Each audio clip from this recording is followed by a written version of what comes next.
Okay, so before the puppies go to their new homes, we want to give them a bath, make sure that they're not too smelly. Remember that although we're very used to the smell of dogs and puppies, people who are having one pet in their home quite often have a better sense of smell than us, and they can be quite pungent.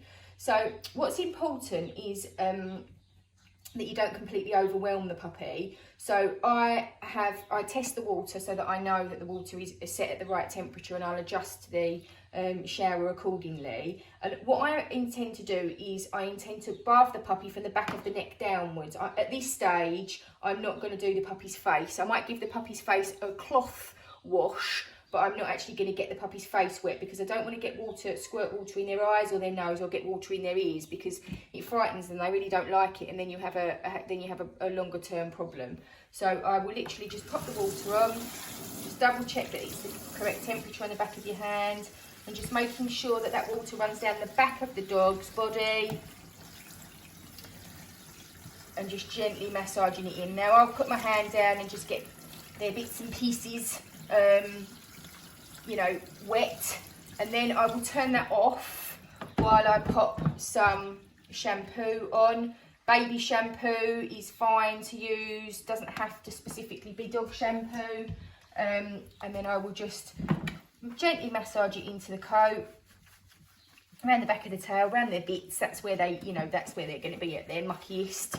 And just give their backs and their bellies and their bits a good wash. Now, if you feel that you need to, you can get right down into their toes and their paws. If they've been particularly mucky, they might have poo on their feet. You obviously want to get that nice and clean. But you want to just make sure that you keep it as brief as possible, because you don't want to be stressing these puppies out. You know, if they're going to be going to their new home, it's important that they have had a brief experience in the bath and that they're not too stinky. But, you know, we're not grooming them ready for crufts. And their owners need to appreciate that they're young, and that being immersed in water is not wildly good for them at this stage. You know, as much as it's a good experience for them, we don't want them to get cold.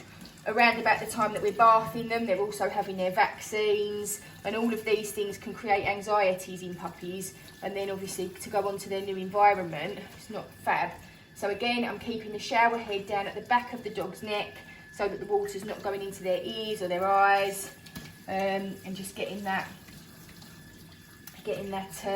shampoo off as quickly as possible, nice and warm. It's not hot, it's not cold, it's just warm. And obviously we've picked a nice day for it. You know, we're not going to bath them on a freezing cold day if we can avoid it. Obviously, winter puppies, it's not always possible, but we try to avoid doing that. Yes, well done, super job. You're doing fantastically, aren't you? Yes, you are. Yes, you are. Okay, so getting that all down, that's nice and clean. Make sure the pup doesn't jump out. Just get the excess water off by running your hands down their body.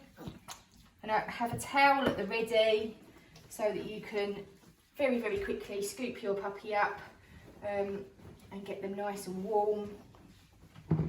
Towel dry them off, and if you need to, you can give them a little hairdryer. But again, if you do use the hairdryer, make sure it's not too hot, not too cold, and make sure, similarly to how we would introduce the clippers, make sure that you've introduced the sensation and the feeling of the hairdryer before you hairdryer a puppy for half an hour and completely flood it with that new experience. Make sure that they're comfortable with the hairdryer running. It's a lovely warm day here today, so I'm just going to towel dry this pup off, and that'll be fine. And now you smell beautiful. You do.